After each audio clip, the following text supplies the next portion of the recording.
由懷德市農曆新年慶祝活動委員會舉辦嘅美食展覽會，上個星期日喺 Eastwood 廣場拉開序幕，吸引大批市民出席觀賞。當日嘅重頭節目係名人烹飪比賽，由8位政界同埋社區領袖同場較量。經過評判團成員仔細嘅評審，終於決定將2012年嘅冠軍寶座頒俾悉尼韓國婦女會嘅艾麗絲。今次活動籌委會主席李永斌表示，當日天公造美，使到烹飪比賽得以順利進行。佢仲介紹咗Eastwood區嘅多元文化特色。Eastwood 其實最出名呢都係幾樣嘢啦。咁啊，第一呢就係我啲好味嘅中國同埋韓國嘅餐館。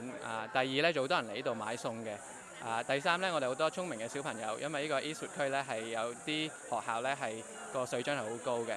其實 Eastwood 呢都有多過50間唔同嘅中國同埋韓國嘅餐館嘅。咁啊，所以各位朋友呢，下一次揾地方食飯呢，不如嚟 Eastwood 見面啦。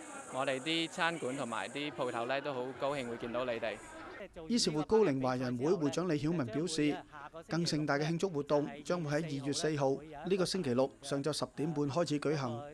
節目有舞獅、放鞭炮同埋其他多項精彩嘅表演，風雨不改，不容錯過。